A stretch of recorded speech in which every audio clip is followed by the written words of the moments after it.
আরজিকর কাণ্ডে শনিবার 14 September CBI গ্রেফতার করেছে টালা থানার ওসি অভিজিৎ মণ্ডলকে। একই সঙ্গে এই ঘটনায় ষড়যন্ত্রের অভিযোগে গ্রেফতার করা হয়েছে প্রাক্তন অধ্যক্ষ ডক্টর সন্দীপ ঘোষকেও। ধৃত দুজনকে রবিবার 15 সেপ্টেম্বর আদালতে তোলা হয় সিবিআই এর তরফে। সেখানে টালা থানার তৎকালীন ওসি অভিজিৎ মণ্ডলের গ্রেফতারি নিয়ে প্রশ্ন তোলেন আইনজীবী। সূত্রের খবর, টালা থানার ওসির বিরুদ্ধে একাধিক অভিযোগ করেছে সিবিআই। এদিন টালা থানার ওসির বিরুদ্ধে 12টি অভিযোগ তোলা হয়েছে সিবিআই এর তরফে। কি সেই অভিযোগ? সিবিআই এর আইনজীবী তার ব্যাখ্যায় জানান যে টালা থানার ওসি ঘটনার খবর পাওয়ার পর প্রায় 1 ঘন্টারও বেশি সময় পর ঘটনাস্থল অর্থাৎ আরজিকর হাসপাতালে পৌঁছেছিলেন। তার থানার আওতায় থাকা একটি সরকারি হাসপাতালে এত বড় একটি ঘটনা ঘটেছে জানার পর কেন তার ঘটনাস্থলে যেতে এতটা সময় লাগলো, সেই নিয়ে উঠছে প্রশ্ন। দ্বিতীয়ত, ঘটনাস্থল অর্থাৎ প্লেস অফ অকারেন্সে দ্রুত সেই জায়গাটাকে ঘিরতেও ব্যর্থ হয়েছেন এই ওসি। তার দায়ও বর্তেছে এই ওসির ওপরেই। পাশাপাশি সকাল 9:30 নাগাদ দেহ উদ্ধারের পর প্রায় 14.5 ঘন্টা পর এফআইআর দায়ের হলো। কেন, সেই প্রশ্নও কিন্তু উঠছে। সূত্রের খবর, এই সমস্ত অভিযোগ কার্যত স্বীকারও করে নিয়েছেন লালবাজারের শীর্ষ আধিকারিকরাও। আরো একটি অভিযোগ উঠেছে, সেটি হলো জেনারেল ডায়েরিতে কেন নির্যাতিতাকে অচৈতন্য অবস্থায় পড়ে থাকতে দেখা গেছে এই কথার উল্লেখ করা হয়েছে, যখন ডাক্তার স্পষ্ট জানিয়ে দিয়েছিলেন যে অভয়ার বেঁচে নেই। যদিও পুলিশের দাবি যতক্ষণ না ডেথ সার্টিফিকেট ইস্যু করা হয় ততক্ষণ তারা মৃতদেহ উদ্ধারের বিষয়টা বলতে পারে না। ডেথ সার্টিফিকেট ইস্যু করতে হাসপাতাল কর্তৃপক্ষ দেরি করেছিল, সেই অভিযোগও উঠছে। এই নিয়ে আমার কলিগ রাজেশ এবং ইন্দিরার একটি রিপোর্ট দেখাবো। লোকানোর একটা চেষ্টা চালিয়েছিল বলে কিন্তু সিবিআই এর তরফ থেকে বলা হয়েছিল, এবং সিবিআই যখন রবিবার দিন কোর্টে তোলে এই অভিজিৎ মণ্ডলকে, তখন সেখানে বেশ কয়েকটা বিষয় উল্লেখ করা হয়েছিল। প্রথম যে তথ্যটা পাওয়া গিয়েছিল, আমি চালাতে বলবো প্রোডাকশন টিমকে, সেখানে বলা হয় যে সকাল 10:03 সন্দীপের ফোনে ঘটনার খবর পেয়ে তৎক্ষণাৎ হাসপাতালে পৌঁছতে ব্যর্থ হন এবং 1 ঘন্টা পর সেখানে পৌঁছন অভিজিৎ মণ্ডল অর্থাৎ টালা থানার ওসি। কি বলেছেন সিবিআই এই বিষয়ে জানবো। রাজেশ সাহা আমার সহকর্মী রয়েছেন আমার সঙ্গে। রাজেশ, কি বলা হয়েছে এই বিষয়ে সিবিআই এর তরফ থেকে, যদি সংক্ষেপে বলো। দেখো, গতকালকে যখন সন্দীপ ঘোষ এবং টালা থানার অফিসার ইনচার্জ অভিজিৎ মণ্ডল যখন সিবিআই পেশ করে শিয়ালদহ আদালতে, সেই সময় কিন্তু সিবিআইয়ের যেটা অভিযোগ ছিল, তারা 12টি অভিযোগ তুলে ধরেছে বিচারকের সামনে, এবং সেই 12টি অভিযোগের কারণে তাকে গ্রেপ্তার করা হয়েছে বলে জানিয়েছে সিবিআই। যার মধ্যে প্রথম যে বিষয়টি সিবিআইয়ের আইনজীবী তুলে ধরেন যে 10:03 সন্দীপ ঘোষ ফোন করেছিলেন এই অফিসার ইনচার্জ অভিজিৎ মণ্ডলকে, অর্থাৎ তিনি স্থানীয় থানার অফিসার ইনচার্জ, সেই হিসাবে প্রিন্সিপাল তাকে কল করে এই গোটা ঘটনাটি সম্পর্কে তিনি জানান, তাকে অবগত করেন যে তার হাসপাতালের মেডিকেল কলেজের সেমিনার হলের ভেতর থেকে এক তরুণী চিকিৎসকের দেহ পাওয়া গিয়েছে। এই কলটি গিয়েছিল তার কাছে 10:03 অ্যাকর্ডিং টু সিবিআই।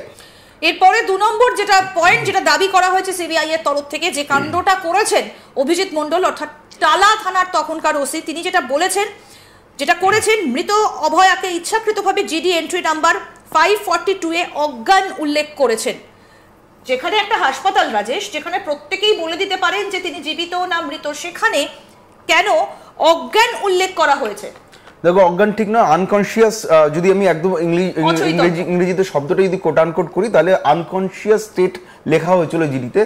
যে জিডিটা নথিভুক্ত করা হয়েছিল আরজিকর হাসপাতালে এই তরুণীর চিকিৎসকের দেহ উদ্ধার হওয়ার পর টালা থানার তরফে যে জিডি করা হয়, 542 নম্বর জিডি টালা থানা, 9 আগস্ট, সেখানে মেনশন করা হয়েছিল আনকনসিয়াস স্টেট, অর্থাৎ অচৈতন্য অবস্থায় তাকে উদ্ধার করা হয়েছে। এইখানে সিবিআইয়ের দাবি, সিবিআই যেটা রিমান্ড কপিতে, রিমান্ড পেপারে আদালতের সামনে মহামান্য বিচারকের সামনে দাবি করেছে, সিবিআইয়ের দাবি যে অন্য হাসপাতালের অন্যান্য কর্তা ব্যক্তিদের সঙ্গে যোগসাজশে বা চক্রান্ত করে টালা থানার ওসি ইচ্ছাকৃতভাবে এই আনকনসিয়াস স্টেট শব্দটি ব্যবহার করেছেন। আসুন 3 নম্বর, এবার 3 নম্বর পয়েন্টটা আপনাদের দেখাই। কি বলা হয়েছে সেখানে? বলা হয়েছে জঘন্য অপরাধ জানা থাকা সত্ত্বেও 173 ধারা ইচ্ছাকৃতভাবে এফআইআর করেননি। রাজেশ, এটা অত্যন্ত তাৎপর্যপূর্ণ যে সকালে যে ঘটনাটা ঘটলো তার এফআইআর দায়ের করা হলো রাত্রি 12:15টার সময়। এটা কিভাবে সম্ভব? কারণ একজন ওসি তিনি তো সমস্ত নিয়ম কানুন জানেন, তারপরেও কেন এটা করা হলো? একদমই সত্যি, তার কারণ এই জন্যই অফিসার ইনচার্জ হিসেবে তার কাঁধে দায়িত্ব নিতে হয়েছে, কারণ এটা ফ্যাক্ট যে রাত্রিবেলা 12:15টাতে এফআইআর রেজিস্টার হয়েছিল, সেটা লালবাজার স্বীকার করে নিয়েছে, কলকাতা পুলিশ সেটা মেনে নিয়েছেন এবং এই অভিযোগ কলকাতা পুলিশ স্বীকার করেছে। কিন্তু এর পেছনে ব্যাখ্যা কি আছে সেটা পুলিশের দায়িত্ব, সেটা ক্লারিফিকেশন দেওয়া। কিন্তু সিবিআই যেটা অভিযোগ করেছে যে সকালবেলা 9:30টার সময় দেহ পাওয়া গেছিল, 10টার সময় পুলিশকে খবর দেওয়া হয়েছিল, বা 10টা 3 আরো স্পেসিফিক্যালি বললে, এবং 10:30টার মধ্যে পুলিশ এসে পৌঁছেছিল। তারপরেও রাত 12:15 কেন বেজে গেল, অর্থাৎ 14 ঘন্টা কেনই বিলম্ব? সিবিআই কিন্তু এর পেছনে ষড়যন্ত্রের গন্ধ পাচ্ছে। সিবিআই গতকাল শিয়ালদা আদালতে ধৃতদের পেশ করার পর যে রিমান্ড পেপার দেওয়া হয়েছে, সেই পেপারে দাবি করেছে যে 14 ঘন্টা ইচ্ছাকৃতভাবে দেরি করা হয়েছে, যেটা 173 অফ বিএনএসএস এ যে এফআইআর রেজিস্টার করা হয় সেটা কিন্তু করা হয়নি। সিন অফ ক্রাইম কর্ডন করতে ব্যর্থ হন, যাতে প্রমাণ ক্ষতিগ্রস্ত হয়, ছাপ নষ্ট হয় এবং প্রমাণ নষ্ট করা হতে পারে। সিন অফ ক্রাইম কর্ডন করতে ব্যর্থ হন। আমরা দেখেছি যে ছবি রাজেশ, সেখানে গিজগিজ করছে লোক এবং তার ওপাশে একটা হালকা আমরা দেখতে পাচ্ছি যে একটা পর্দা দেওয়া রয়েছে, তার ওপাশে বডিটা তখনও রয়েছে, কিন্তু কিলবিল করছে ভেতরের লোকজন, এবং যেখানে অভিজ্ঞদের মতো লোক রয়েছে, কিন্তু কলকাতা পুলিশের তরফ থেকে তার অন্য পরিচয়, যেটা ডিসি সেন্ট্রাল ইন্দিরা মুখার্জি যেটা বলেছেন, একটা দাবি করা হয়েছে। পরে দেখা গেল আইএমএ কনফার্ম করেছেন যে সেটা অভিজ্ঞদে, সেটা ফিঙ্গারপ্রিন্ট এক্সপার্ট নন। এটা কিভাবে সম্ভব হলো? কারণ আমরা এটাই জানি যে অপরাধ যখন কোথাও একটা ঘটে, তখন যখন তদন্ত শুরু হয়, তখন অপরাধীর চিহ্ন কিছু না কিছু অপরাধী ফেলে যায়। এটা হিস্ট্রিতে আমরা দেখেছি, বিভিন্ন জায়গায় এটা বলা থাকে। তাহলে এটা বুঝতে পারলেন না অভিজিৎ মণ্ডল? ঠিক তাই, টালা থানার পুলিশের যে কটা ব্যর্থতার কথা এখনো পর্যন্ত সামনে এসেছে, তার মধ্যে যেটা সব থেকে গুরুত্বপূর্ণ এবং যেটা বড় ব্যর্থতা, সেটা হচ্ছে ক্রাইম সিনকে সিকিউর করতে না পারা। যদিও কলকাতা পুলিশের তরফে দাবি করা হয়েছে যে সিকিউর ছিল, বাইরের কোনো আউটসাইডার সেখানে প্রবেশ করেনি, কিন্তু আইএমএ বা ইন্ডিয়ান মেডিকেল অ্যাসোসিয়েশন ছবি প্রকাশ করে দাবি করেছে যে ওখানটায় ডক্টর অভিজ্ঞদে, যে কিনা সন্দীপ ঘনিষ্ঠ একজন চিকিৎসক বলে পরিচিত, যে এসএসকেএম হাসপাতালের পিজিটি ডক্টর, তিনি ওখানে প্রবেশ করেছিলেন এবং তাকে দেখানো হচ্ছে। এরপর কিন্তু গত 1 মাসে ইন্দিরা একাধিক কেস রেজিস্টার হয়েছে মিসলিডিং ইনফরমেশন ছড়ানোর জন্য, বা ফেক নিউজ করার জন্য, বা সোশ্যাল মিডিয়াতে মিস ইনফরমেশন ছড়ানোর জন্য একাধিক কেস হয়েছে। কিন্তু আইএমএর বিরুদ্ধে এখন পর্যন্ত কোনো কেস হয়েছে বলে আমরা কিন্তু জানি না, বা আইএমএ কে এখন পর্যন্ত ডেকে পাঠানো হয়েছে বলে আমরা জানি না। আইএমএর কোনো প্রতিনিধিকে সমন করা হয়েছে বা জিজ্ঞাসাবাদ করা হয়েছে বা সতর্ক করা হয়েছে বলে কিন্তু আমরা শুনিনি।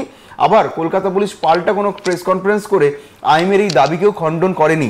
ফলে আমরা অনুমান করে নিতে পারি আইএমএর দাবি সঠিক বলে আমরা অনুমান করে নিতে পারি, যদি সেই ছবি সঠিক হয়, কারণ সেই ছবির সত্যতা আমরা যাচাই করিনি। সেই হিসেবে আমি ক্রোনোলজি হিসেবে আমরা অনুমান করতে পারি আইএমএ সঠিক কথা বলেছে। কিন্তু তারপরে পুলিশের তরফ থেকে আর কোনো ব্যাখ্যা দেওয়া হয়নি। সাবস্ক্রাইব করবেন আজ তাক বাংলার ইউটিউব চ্যানেলকে, ফলো করবেন হোয়াটসঅ্যাপ চ্যানেলও।